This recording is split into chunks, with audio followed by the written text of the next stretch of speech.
Presentation of this program, KCAA, the Inland Talk Express.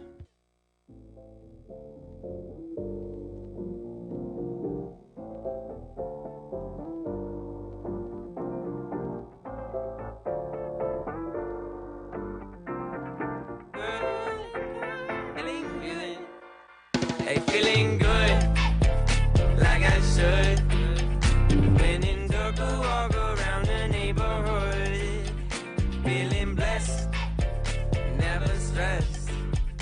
Got that sunshine on my Sunday best. Yeah, hey, every day can be a better day despite the challenge. All you gotta do is leave it better than you found it. It's gonna get difficult to stand, but hold your balance. I just say whatever, cause there is no way you're round it. Everyone falls down sometimes, but you just gotta know it'll all Welcome back, be everybody. fine. It's Happy okay. Sunday. You guys are listening to Whatever Works on KCAA 1050 AM and Express 106.5 FM. I'm your host, Sam Works, I'm Kyle Kerrigan. and our guest just came in just on time. I like it. Yeah, so welcome back, everybody. And he's man, he came back on our show like a year ago for the first time in a long time. So he's a reoccurring guest. We're glad to have him on. This is Jay Kasai, everybody. What's going on? How you guys doing? Yes, and the first time he went on our show, he has a lot of aspirations and a lot of goals that he was meeting and stuff, and we're gonna catch up, see what's going on, and I know we went to an event last night, which was super fun, dude. It was really fun. Yeah, I was Yeah. honored to participate. Yeah, in it, no, me and Kyle. I really appreciate the invite to that. Yeah, Yeah, man. It was amazing. Glad you guys showed up, man. Yeah, when we found out that we're gonna be presenting an award, me and Kyle went outside and we're rehearsing. We didn't want to be the ones up on stage messing up, forgetting our Yeah. thoughts and stuff. But it was awesome, dude. So speaking of last night, you want to touch everyone and keep on informed of what happened last night? What was going Yeah, on? so for the listeners who maybe are wondering what we're talking about, we had an event called the Only Empire Now Awards. And what we do there is we essentially create a platform for recognition for people from the Inland Empire who make any form of art or music. And the event was the first of its kind, the first one so far I know of, and it was, from what I understand, a smash success. So Yes. things went extremely well. We try to do everything perfectly and by the book and make it something special and unique and honest, and I think it translated. Yeah. Yeah. So No, it was definitely an awesome event, and you're doing everything. You're behind the scenes, making it all happen. running like a maniac Yeah. all over the place for sure, but mostly because I'm a control freak and I'm struggling to let go of things. That's the real reason. So I was like, are you sure you got it? Okay, I'm going to run over here. Are you doing that? Okay, you're doing that. Okay, I'm just, running around. Right. But, Yeah. just concerned with making sure all fires get put out, because it's a very small ring of people working together to make this platform work and happen. So I feel partially responsible. So that was the main reason. Yeah. Yeah. What made you guys want to do only Inland Empire?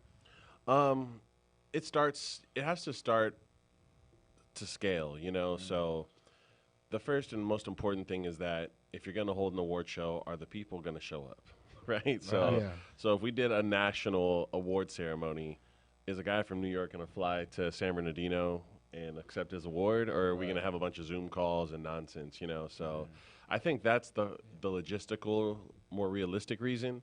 But the other reason is that there's an actual large community here that doesn't get recognition. Yeah, I agree with that. And I don't know if other areas or scenes have recognition or platforms or not. I don't know, but I've been a part of this area for my whole life, and I've been in the scene in this art realm for well over a decade, 15, 20 years. So I know for a fact that I've done film projects and got awards. I've done other things and been recognized, and I wasn't good at it and stuff like that, and for something that I've spent so much time in and been a part of, I thought that it was really important that we facilitate and make sure this is done right, so that's why I want to be a part of it.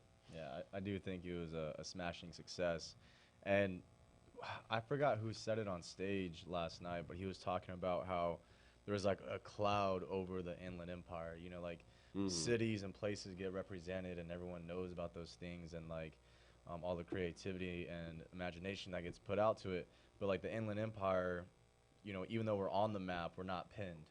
Yeah. You know, and Yeah. so to have one specifically for us, you know, the people Right, of the right, Inland Empire absolutely. to come out, you know, I thought that was pretty. Yeah, cool. a lot of time as an Inland Empire musician or artist, you feel this need to be in LA or to be closer to LA or to represent LA or the pressures of, you know, anyone outside of California goes, you do music, you're in LA, but a lot of people don't realize the Inland Empire is locked and loaded with extreme talent. I mean, Hit Boy himself, who's produced for Britney Spears, Jennifer Lopez, Justin Bieber, Drake, Kanye West, you name the artist, he's done it. He's probably been nominated for a Grammy every year for the last 5 years, you know, and his nickname is Tony Fontana. Like, Oh, wow. he's so Inland Empire, it's ridiculous, you know? So people like that are right here, and I think there's a misconception that we aren't at that level when we're going crazy. You know, we have so many super talented people. A lot of them have been here. So, Yeah, definitely. you know, shout out to all the people who did win awards because they put out things that you can compare to a Drake music video or a Nas album. You know, those people are here locally making that level of music. So it's special. Yeah. And how many people attended the event, and how many people got involved, like putting it all together? I can't tell you how many people were involved because I don't actually know. But what I can tell you is the building's capacity was between 88 and 100, and our guest list was close to 100. So we hit capacity. Every seat was full. People were standing. Yeah. I was grabbing chairs mid-show and making staff people get up so artists could sit, and Right. it was a zoo. But, you know, that's everyone was so happy about that because all artists want to be recognized. What Right. better way to be recognized than seeing a full house in front of you, you know? It's not like a local scene, small show with 20 people at a dive bar. This is a place to showcase who you are and get recognized even by your peers as well. So Yeah. it's really special, you know. There's nothing better than the artists you respect and the people you respect all watching you get recognized and maybe even performing. So, yeah. Yeah, they had a couple of performances last night. That was pretty cool. Yeah, with a live band, which is something a lot of artists don't have access or resources for. Right. So we also provided that as well, which was a professional band. Some of those guys that you saw on stage, they tour with major artists. Like some of them, Oh, yeah. I think all of them have toured with major artists. And they came out for us because a lot of them are from here. Nice. And, you know, they're just special and kind people. And we sent them the music and they wrote to it and came out and performed it with them. So, That's yeah, awesome. it's pretty crazy. Yeah, there were some people screaming in the crowd. They're like, "For the Empire!" And I was like, "That's pretty hard," because that was a Biani. and I think that's definitely what you guys did is a huge step for the Inland Empire. Oh, you yeah, know, being definitely. recognized and stuff. And we had a lot of people there. I mean, Robert Porter, he has a show here from I Love San Bernardino. Like, he was there showing the support. Yeah. One of the guys that come in after this show on Farron's show, his Yeah. co-host, he was there, and I was like, I didn't even know everyone there. I genuinely was like, I don't even know everyone here. I thought I would. There are Yeah. so many people I didn't know. It was crazy. Yeah. It was really awesome to see the community actually really come together. You know, people that are a friend of a friend were there, and everyone knew someone like through another person. You know, Right. so it's funny to run into people like Ben Reynoso, who's a politician in the area. I went to high school with him. really? You know, and he walked in all suited up, and Yeah. everyone's like, "Oh my God, it's Ben Reynoso," and I'm like, "It's Ben." You know? I used to punk him. No, I'm just kidding. Definitely did, but yeah, man, it was awesome to see everyone from every walk of life from the IE there. So it's Yeah. pretty cool. Yeah, no, it was pretty awesome. And we had it at the Garcia Center. Yeah, that was at the Garcia Center for the Arts. Yeah. I say it wrong a lot, so I gotta slow it down. yeah. No, it was pretty cool. And are you guys planning on doing that like every year? Yeah, or- that's an annual award show event. That's So pretty it'll happen once every year. I don't know if the event itself is married to a specific date, but I think that's something that's being worked on right now, is locking in a permanent rotating date every year. Probably like the first Saturday of November is kind of what we did this year. So we'll stick to something around those lines because I think this one just lined up with Veterans Day. Yeah. But Veterans Day isn't necessarily always on Saturday, right?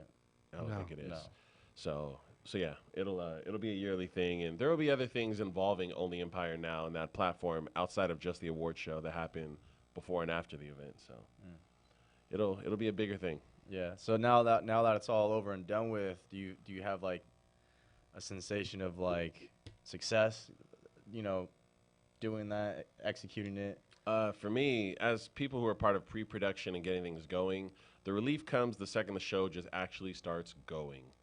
You know, I spent so much time stressing about, is the band going to be ready? Do we have the rehearsal songs?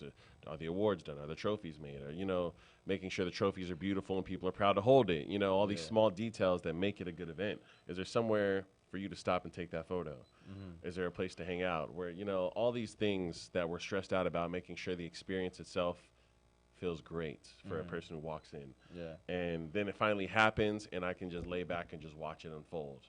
And that's the moment right there. So it was great. But now it's already, okay, next year, how do we make it better? Nice. You know? How do we make it like? And also watching, because this was the first of its kind. So a lot of artists didn't submit or didn't know that they were interested. So there's going to be that FOMO effect of, I missed out. Yeah. You know, because they're Right, seeing their buddy who was there, who posted, and the images and videos. So I anticipate next year is going to be twice as big, and we hit capacity this year. So Right. it's going to be a very exclusive thing where, you know, that invite is going to be much tougher because we're going to have a hard capacity limit. So Right. it'll be interesting to see how it goes. Yeah. But you want it to grow in terms of like numbers, or grow in terms of like I want to say like respectability, but like, oh, you know, it's coming up this year. Da, da, da. I think with an award show, your priorities shouldn't be numbers at all. What it should be is prestige, which is how proud is someone to be nominated? How proud is someone to win? How do people think about it when they complete their album? You know, we've heard artists of all genres talk about Grammys, even in their songs. You know, can we accomplish something of that level where people celebrate just being nominated?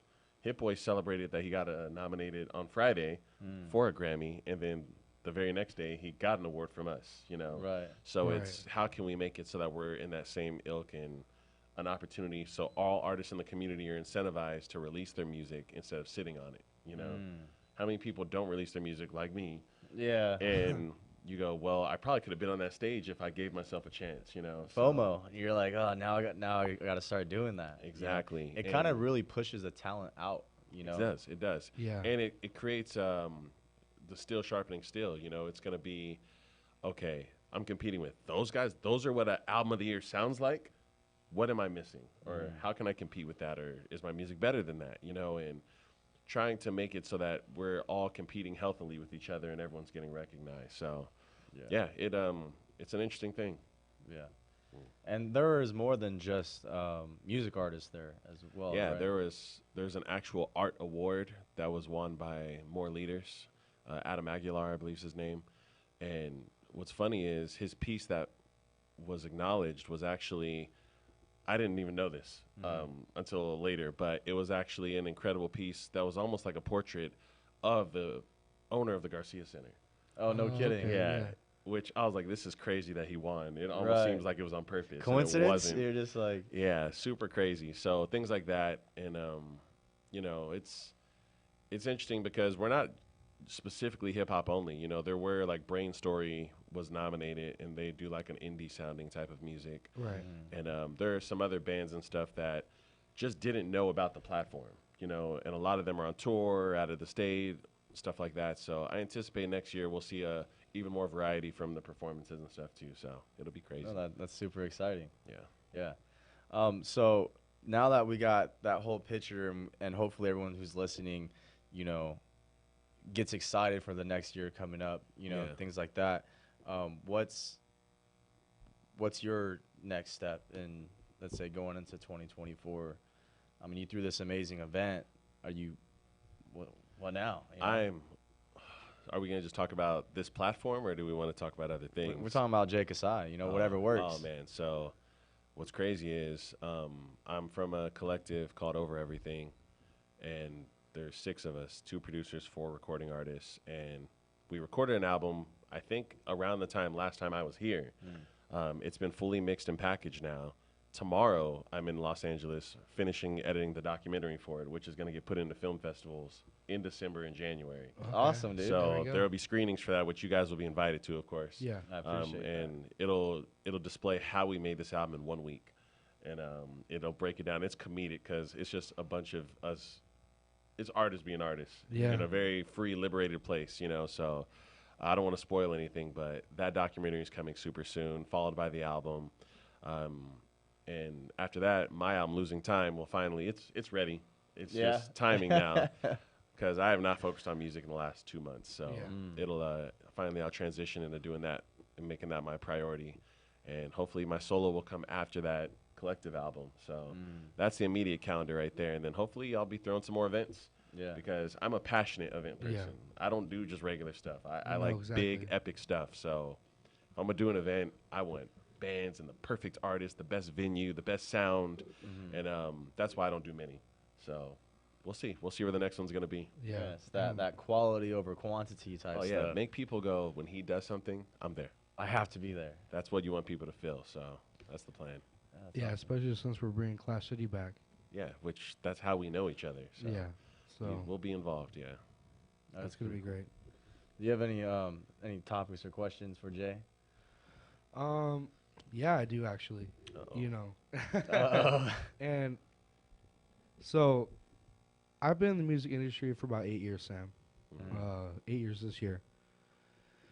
And your development from an artist, you know, I could see has grown a lot, especially in the way that you put out albums and the way that you collaborate with people. Has that mindset changed, or have you tuned anything? And Yeah, you know, in the beginning for me, it was more so just, you want to do a song? Let's find a beat. You know, Yeah. and that was how I made music. It was just, you make music, I make music, we should make music. And I don't do that at all anymore. You know, Right. I don't even, you know, originally I just rapped. So I'd reach out to producers and say, send me all your beats. I'll pick the best ones. I don't even do that anymore. You know, now I lock in a recording studio with composers and producers like Oh Gosh Leotis, Nabi, and we build everything from scratch. And I will not use a vocal that I wasn't there when it was recorded. right. You know, so anyone I bring in, their texture's got to be perfect, their style's got to match, or maybe we're trying to contrast and do something different. You know, so for me, everything is more organic and more original. So, like the Losing Time album is super cinematic, but also super epic, and it's a sci-fi rap album. You know, it's super crazy. That sounds really dope. And, you know, I thought about bringing some records here today, but, you know, or we could talk about like Narcos, which I had played here before, which is like Right. that Spanish jazzy Yeah. record Yeah, with, I like that. you know, and that's super unique. And we sat in and I told him, let's watch a Narcos theme song real fast. I was Okay. like, you feel that Spanish mystique, that mysterious sound with jazz? He was like, yeah, we're going to make that. You know, Okay, we yeah. put that together, and then Christine Aria got involved, and we wrote the song, and that's the kind of stuff I like to do now. You know, I Yeah. can't just write to beats, you know. So, Right. Okay. you know, doing that to me just doesn't really feel like I'm doing anything different from everyone else. So, Okay. yeah. And then who, as an artist yourself, who have you seen has the biggest growth since we've known each other? The biggest growth? Yeah. Oh, Sonny Babel. Yeah. And it's not even close. Nope. Sonny Babel, agree. I didn't even like his music when I met him. Yeah. You know, and he knows this. Like, we've had this conversation. When I first met him, he was a kid, and his dad was the reason I even talked to him, you know, because I had a relationship Yeah, with his David, dad. yeah. And Sonny was just getting put on stages because he was in the scene because of his dad, you know? Yeah. And now he's dictating where he goes. Yep. He's owning the room where he goes. His music won Album of the Year, and Yeah. no one had anything to say about it except, yep. You know, Yep. which, you know, it's Yeah, incredible. You know, exactly. he's become a monster. So I would say he's grown the most from square one to where he is now, for sure. Yeah. And that's like growth from all the way around, not just in his music, but like as a person. His performance ability, his stage presence, his personality, the way he navigates. You know, when he does this, he makes sure that his supporters come to you guys. You know, not a lot of people do that. I'm sure most people who come to your show just show up and go, "What can I get from you guys?" You know, Right, they just want your platform. They want to take advantage of it, which is not a bad thing, because you guys are radio. But it's awesome when someone brings their platform and meshes it with yours, and you know, you guys get exposure as well. And they share that, and he's someone who understands that and has that Yeah. power. So I really have a lot of respect for the way he moves and stuff like that. Hmm. Yeah. And most people don't do that. Even good people don't do that. Right. So I think that's awesome. When you were talking about like, all right, we're gonna watch like a Norco scene and then like figure out like that melody and all the instruments and stuff. When you guys make your own and like mix it, is there a thought in your head where it's like, like how can we do that, or it's like you have that confidence, like, yeah, we're doing it and we're figuring it out? I can't say this is a me thing.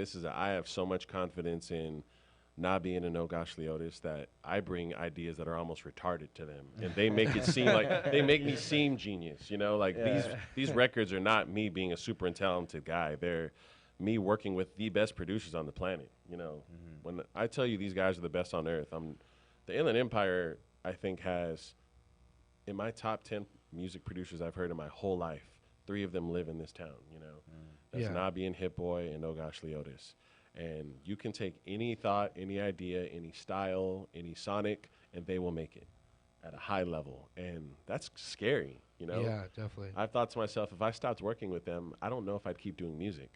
You know, Yeah. I'm just a little bit too mentally spoiled, you know, to really think freely. And like I said earlier, I'm a control freak. I let go when they're in the studio. I don't control Really? anything, you know? I tell them how I feel, what I want, what I'm looking for, and they're like, say no more. And we just start going. You know, and You just trust the process. I trust the process with those guys, Yeah. you know, and I'll tell them ideas and what I'm looking for, maybe the tempo or things that I need, like unnegotiably, but they know how to make it even better, you know. You Right. tell them what you want a picture of, and they make it look, you know, it's like a filter on Instagram. It makes your face better. Yeah. They make my Yeah. idea better, you know. So even if you got a good face, the right filter might make it even better. That's their Right, ideas. exactly. you There's know, always so. something to make something better. Yeah, that's Yeah. what they're doing with everything I come up with. So it's amazing to see because it's the reason I stopped producing. 'Cause I used to make beats and instrumentals and all that, and these guys are just they've put in their 10,000 hours 10 times. Yeah. You know, they're beyond what masters are. So Right, How'd you even start collabing with them?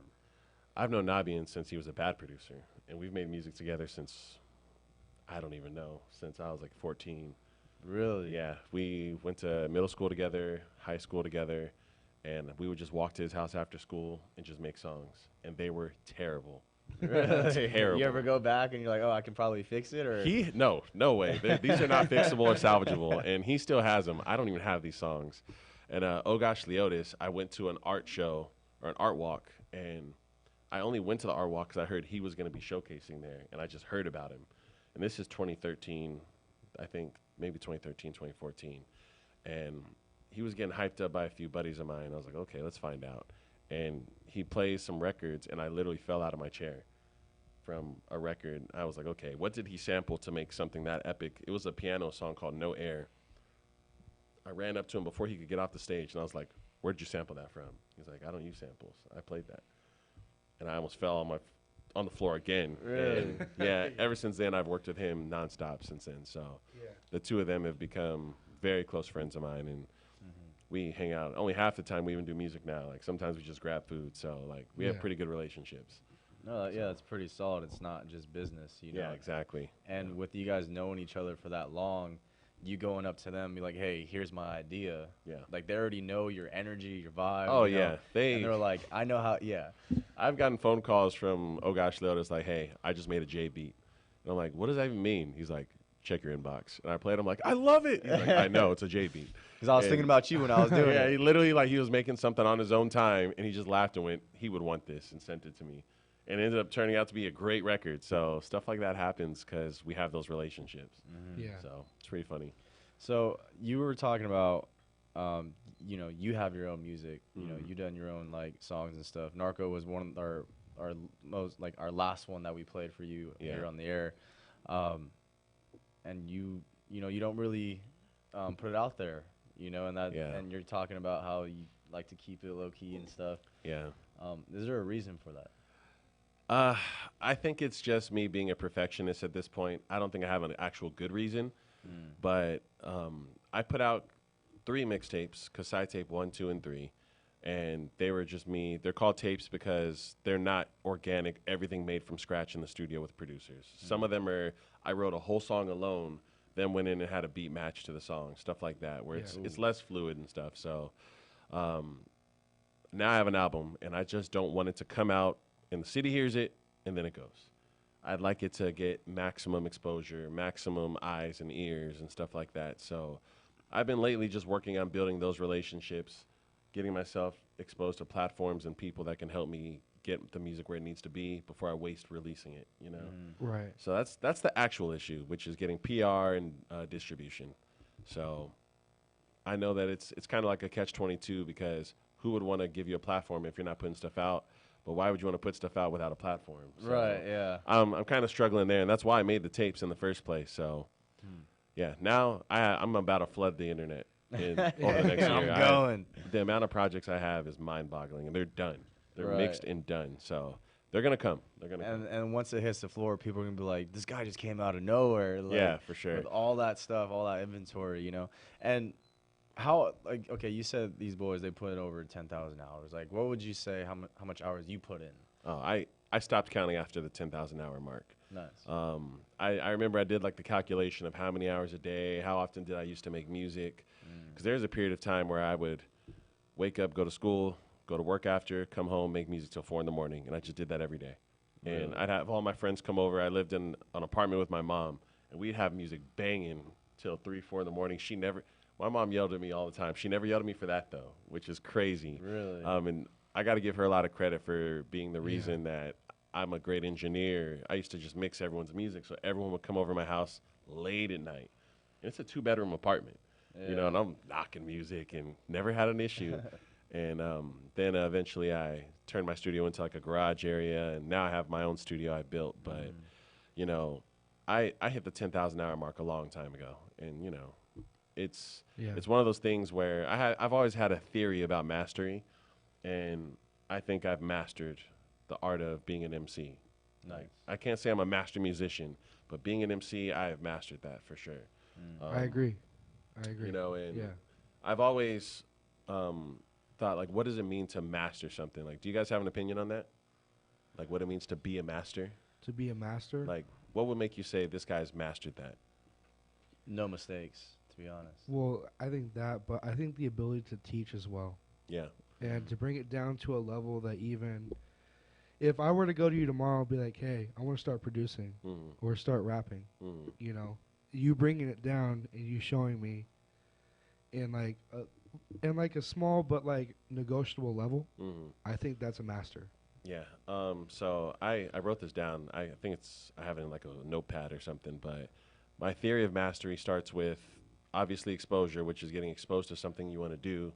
And I'm not going to give you guys every step, but it leads to eventually the step right before mastery is being able to make a complicated thing simple.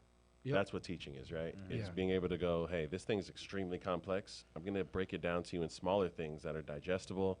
And if you can get through the course, you'd be as good as I am. Right. But what makes you truly a master is what happens after that, which is, do you understand the theory, which is, are you able to ask questions and break rules with what you do? Yeah. You know, and that's when we start getting into theory. And I think that if you're not able to experiment and craft new ideas and ask questions about what you do, you're not a master yet. Right. So that's kind of like my thought process with MCing is I do things like, so let's say trap music is a BPM tempo, which is like beats per minute of like 120 to 140, right? Let's make a slow jam that's 60 BPM and rap on it at 120 BPM because technically the beats per minute are the same. Right. 60 BPM, 60 beats per minute To 120. to 120 is technically the same thing. Right. You know, and having these little ideas like that and just tampering with stuff in the studio. That's how Yeah. you make unique songs, you know. So that's what we do now, Yeah. you know. Yeah. So And a lot of people when they have like a profession, whatever, like they can like know something or know how to do it, but it's different than like understanding it.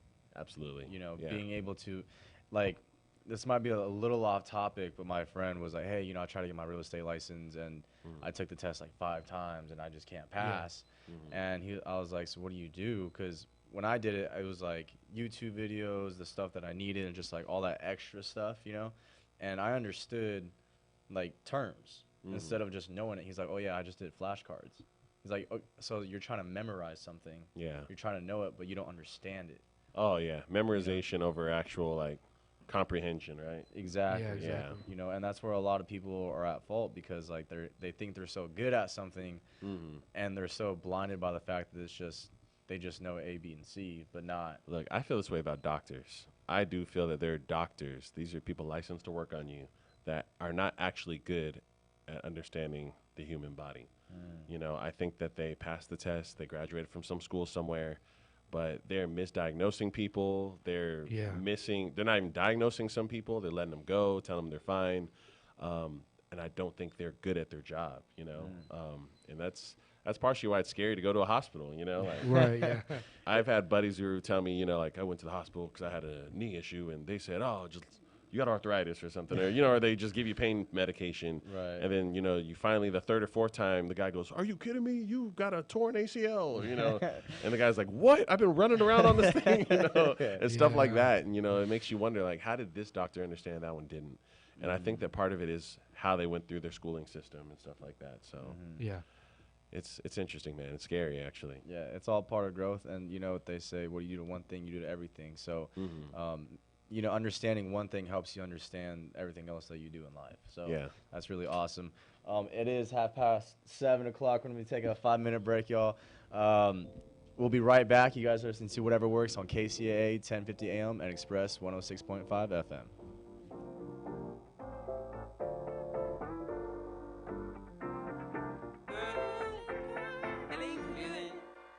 Hey, feeling good, like I should. When in dark, I walk around the neighborhood. Feeling blessed, never stressed. Got that sunshine on my Sunday best. From the Bureau of Economic Geology, this is Earth Date.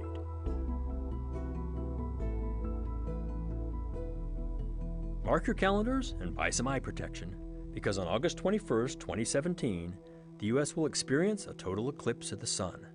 A total eclipse happens when the moon passes perfectly in front of the sun, blocking its view from the Earth. Only a small path across the U.S. will see the sun completely obscured. But that path of totality stretches from Oregon to South Carolina, passing over nearly 50 million people. If you were to view the eclipse from space, you'd see a small moon shadow 70 miles wide cast upon the surface of Earth and moving quickly across it at 1,500 miles an hour. From Earth, you can experience this moving shadow too. If you're lucky enough to witness the total eclipse from a mountaintop, you'll see the moon shadow racing toward you from miles away. Eventually, it will engulf you. Darkness will fall. The temperature will drop 10 to 15 degrees. You'll see what looks like sunset on all horizons. Birds will stop chirping, and crickets may start. But don't blink. This ethereal scene will last only about 2.5 minutes before the shadow races on. The experience can be awe-inspiring, even unnerving, and you'll understand how early cultures would have given powerful religious significance to a total eclipse. If seeing one is on your bucket list, head to the Path of Totality on August 21st, find some high ground, and look to the heavens, wearing the right eye protection, of course. I'm Scott Tinker, and I hope you'll enjoy this coming date on Earth. Earth Date is produced by the Bureau of Economic Geology at the University of Texas at Austin. Earth Date is researched by Julie Hennings, written by Harry Lynch, and distributed by Mark Blunt and Casey Walker. For more stories, follow us on Facebook or visit earthdate.org.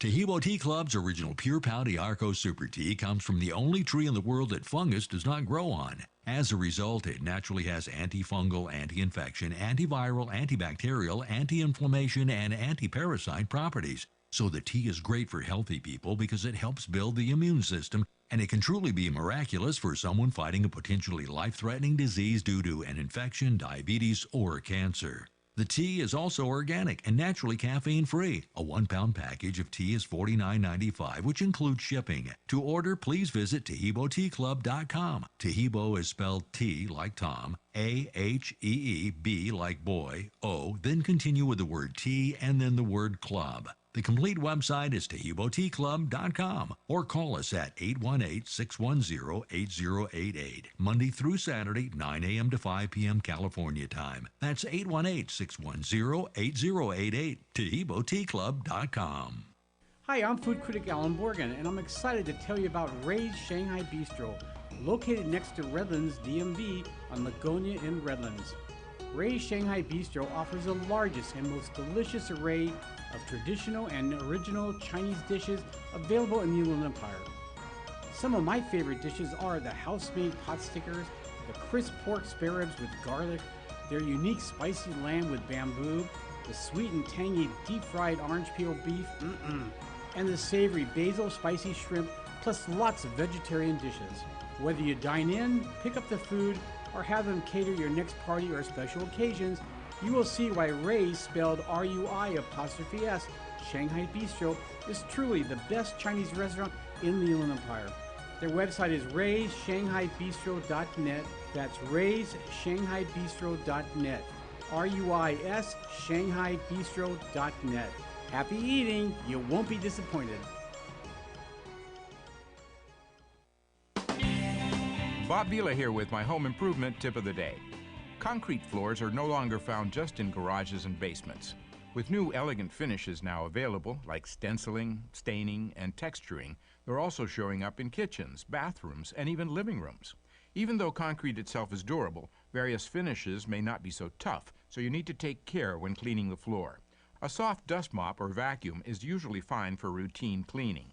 To get at more stubborn messes, try using a sponge saturated with water and dishwashing detergent.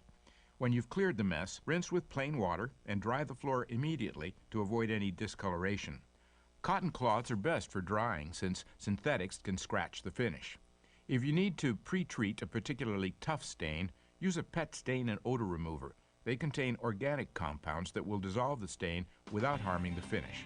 Get more info at bobvila.com and right here at home with me, Bob Vila.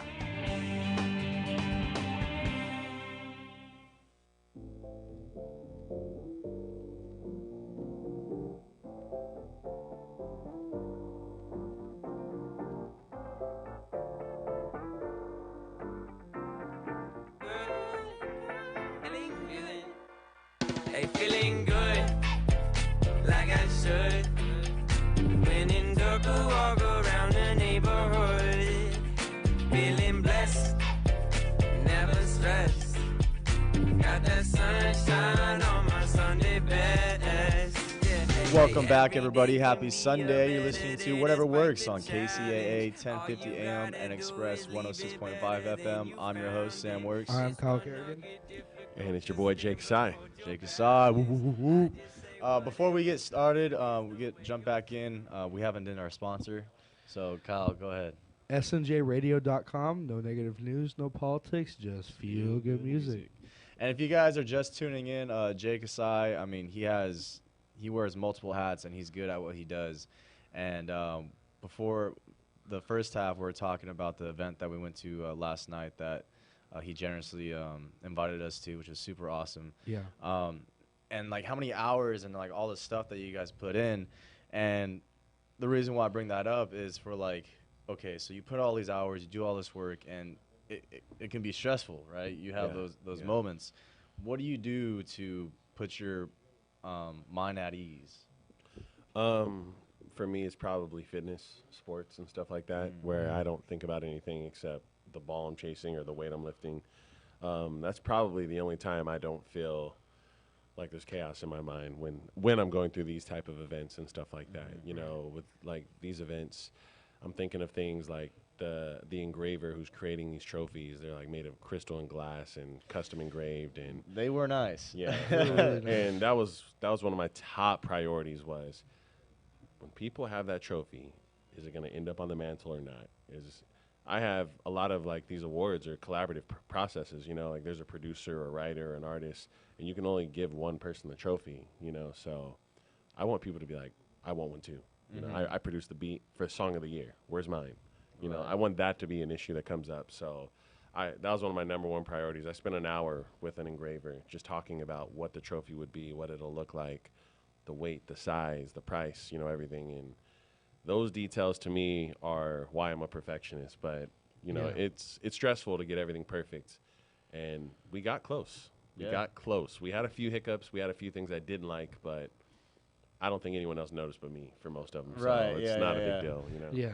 and you know that was the first one, so it's like it's a trial run, dude. And and for it to blow up like that, and it was like, bro, I was telling Kyle the whole night. I was like, dude, I was so happy I went, dude. It was like, it was awesome. It was a good feeling. You know, there's nothing better than, you know, looking good, feeling good, networking, talking to people, and like being there to support like the community, and just like everyone's cheering for everybody. You know, like all that energy. Yeah, you know, it was insane. It was insane in there. Some of the screams I was hearing for people, and I was like, whew, this is wild. It was making me like just well up. I was like, oh my goodness, I'm feeling the energy in here so much.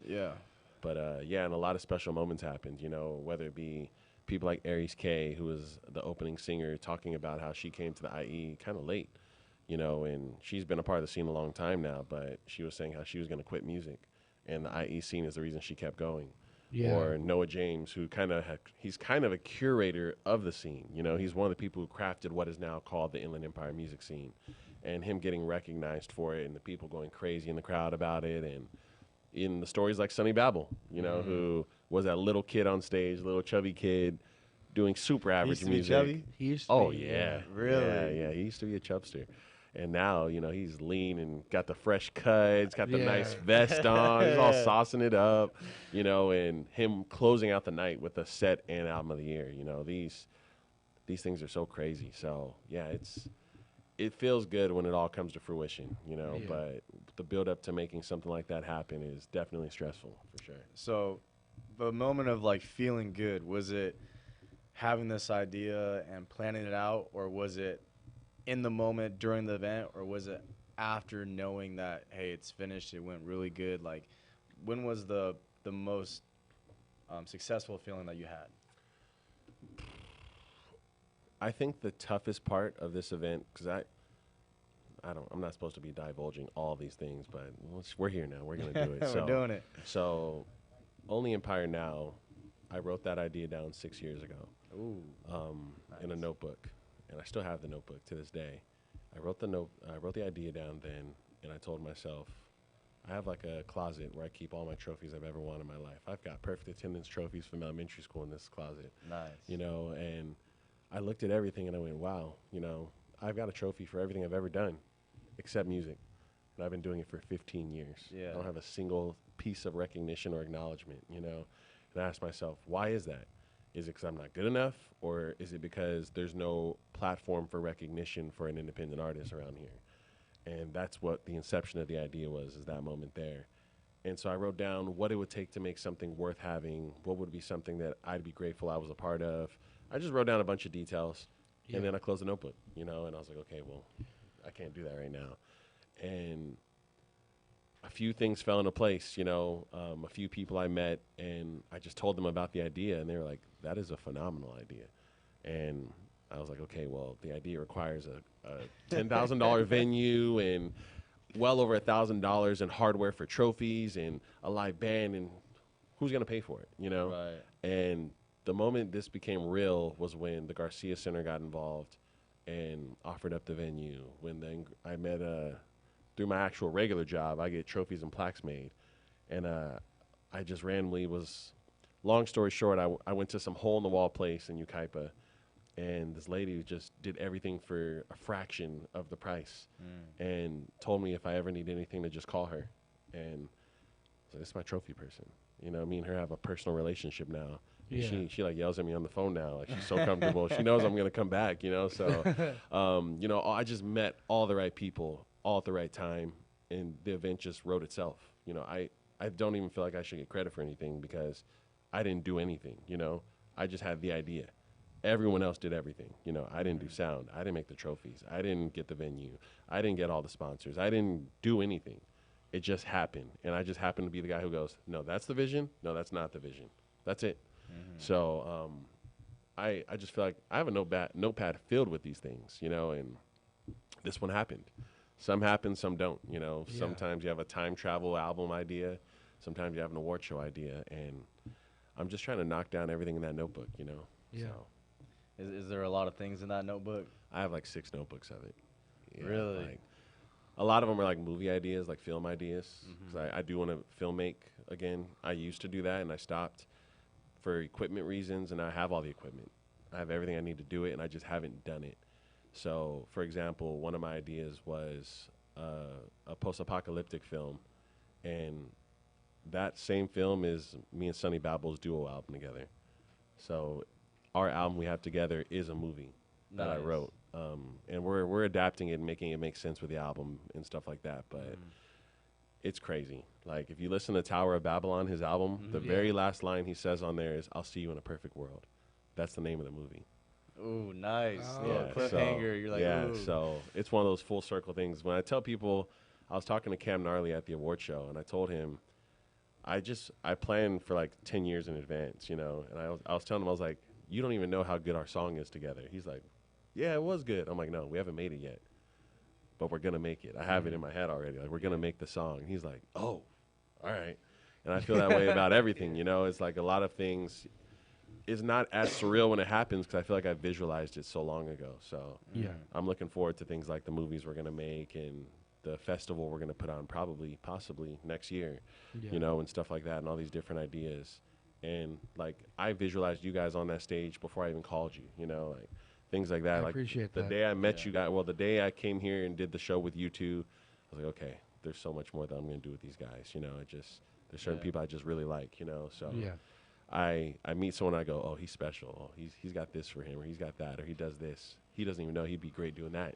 Right. You know, so for me, like, you guys go on the stage, and maybe half the people there are like, who the hell are they? Yeah. Don't worry, it'll make sense later. And you go, we saw them present an award 3 years ago, you know, and I know that it'll come full circle for even those people, and your face will make more sense to maybe someone who didn't know you. So I love meeting special people, you know. It's one of my favorite things, man. So yeah, that's part of why I just love being in these scenes so much. There's so many talented special people in the IE.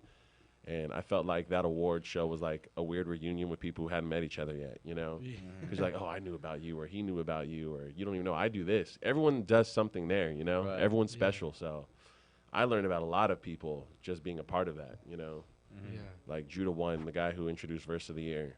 I didn't know who he was. Right. Turns out he was a part of Noah James' story, you know? He was involved in that. He does poetry and lectures, and he's cultivated and pushed culture forward in the west side of the IE for the last 15 years. Right. You know, and I'm like, holy crap, like, I've lived on the east side so long, I didn't know that. But, you know, just a lot of special stuff like that, so. Yeah, I think you have a real gift. I mean, you're very technical with your hands and stuff, but I think what you really have as far as the gift is, like, the vision, you know, the idea. Yeah. Because, like, you know that I think I say it's a stupid saying, but like, you know, jack of all trades, a master of none. Yeah. And it's like, okay, you can be a master at one thing. You don't need a jack of all trades because like your mastery is like the vision and the thought. And then that's when you just meet a bunch of other people who are masters that put everything all together. Yeah. You know? So, and I think that's the most important thing. Like, as long as you have a vision and you know people that can help you make it come true. Yeah, exactly. Try to do something on your own. Yeah, I really pride myself on seeing value in people, you know, like, I meet people and maybe no one in the room knows this guy is special, but I'm like, how'd you know that? Or what do you do? Or, you know, I like to learn about people and see why they're special, because I feel like everyone's got something going on. Oh, definitely. Especially when you're in these public places like this, you know, so it's pretty crazy. Joe likes to pass notes to me and try to make me laugh, but I can't say these notes on the air, so it's like all I can do is just chuckle. But yeah, dude, no, I think it's, you know, everyone has like a purpose or like a gift, and and some people don't even know they have it. Oh, for sure, using it, for sure. You know? And yeah, that's my favorite. And it takes someone like you to bring that out of people. Like doing this event, we already know people are like, oh, I want to go to that next one. Yeah. You know, I want to get an award. If you guys seen the awards, like in the back, like your eyes are like, ooh, it was so shiny. You know, yeah, they were amazing. Awesome awards. Like Nabian, when he saw the award, he had a smile on his face. Yeah, and I love that no one knew who was winning anything. No one had even seen the awards yet. Everything was concealed and hidden. Everything was a secret. Yeah. And then people put that thing in their hand for the first time. They're like, oh. Yeah, you see them smile. Oh, yeah. They're like, you can almost not even tell what it is. It's so shiny. You know, they show it to the crowd. And I was like, yeah, that's the moment I was waiting for right there. You know, I had to yell at one of the people, take it out, pull it out. Right. I remember that, yeah. I was like, I want you to know that there's a purpose in that packaging and the way it's set up, the way it was hidden. Everything is for a reason. Even the lady who's handing out the trophies didn't know what they looked like. You know, like no one knew. I think maybe 1 or 2 people knew what it looked like. That's it. So it was a crazy thing. I enjoy a grand reveal. It's like a secret, satisfying thing for me. Like watching people go, whoa. Yeah, So, you're like, this is it. This is yeah, it. that moment. Like I love surprising people with stuff. So it was crazy. Yeah, no, I can't wait for you to, you know, even put even more events or even the film festival. You know, Yeah. we had people, we watched some of the film festivals, and like I said, some people just know how to make a film, but other people like understand how to make a film. You Yeah. know? And you have a lot of talent in you. Yeah. You know. Yeah. Well, a lot of it is I trust other people's talent. That's the key. That's the thing too, and I think to this day you're one of the best MCs I've ever worked with. I appreciate that, man. You and Cam Archer. You know, when Cody, Jody, and we have a group chat together for Clash City, and we were like, you know, we need to find people to make this happen. Without a doubt, all 3 of us said Jay Kasai and Cam Archer. That feels good to hear, man. Yeah, Appreciate that. and you know, and one of the things that made Clash City great, and you can back me up on this probably, was the ability to bring people who have never heard of other people onto stage to tell their story in one way or another, whether it's a band, whether it's an artist, whether it's expressionist, poetry, people. We've done shows, we've done drag shows, we've done, you know. And so just bringing the community together, going to the awards show was a full circle moment for me, too. Like, just Yeah, because you provided a platform for half those people. Yeah. You know, most of those people, you already knew them, which is between what you guys are doing here, what you used to do, I was like, these guys are perfect presenters. You know, you guys know how to speak. You understand the value of what's going on. You understand art.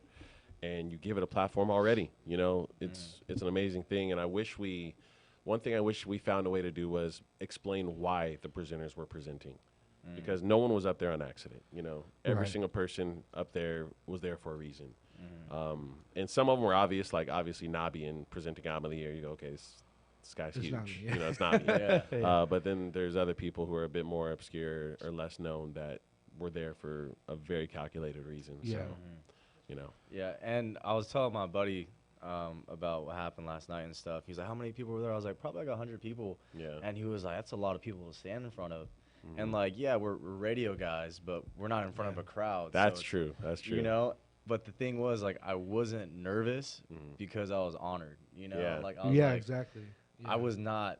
Butterflies did not hit my stomach. Like when I saw like our names up on the list, like we're coming up, I was like, I'm ready for this. Like, you know, that energy too. Like if we're maybe the first person to go up there and present the award, then maybe. But like one after another, that energy and like everyone's just. I was like, all right, this is cool. Yeah. Yeah, like, it's like pressure, but it's good pressure. Yeah. You know, it's the pressure that turns, you know, glass into diamonds. Yeah. You know, and so that's the difference. Yeah, and I think the event shined itself. You know, Yeah, so definitely. That was pretty cool. It flowed. It floated. Yeah. So we only have about 2 more minutes left. Do you have like a new song that just came out that you released that, you know, if people want to hear Jay Kasai, you know, there's a lot of things you can watch some of his videos. He has YouTube videos. He had me on one of his interviews one time, and man, that was pretty intense. That interview, I'm not gonna lie. Yeah, it was the first one that really just went like that, you know. So for people who are listening, if you're interested in anything I've done, on YouTube it's Jay Kasai TV is the main channel, and it's got things like sit-down interviews with artists. It's got sit-down conversations with special people. It's got music on it. It's got a little bit of everything I do. So that's probably the #1 place you can go. Yeah. So check them out, guys. And if you guys enjoyed the show, you know, let us know. And you know, we love all the supporters out here. We have a lot of regulars who just listen in every week. So I'm glad that you guys got to meet Jay Kasai if you guys haven't met him already. So stay tuned, guys, for the 8 o'clock show with Farhan. You guys listen to whatever works on KCAA. We're clocking out, so have a blessed Sunday, all right?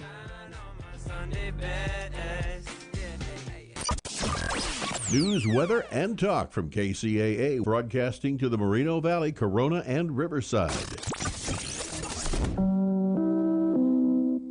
Hi, I'm food critic Alan Borgen, and I'm excited to tell you about Ray's Shanghai Bistro, located next to Redlands DMV on Ligonia in Redlands. Ray's Shanghai Bistro offers the largest and most delicious array of traditional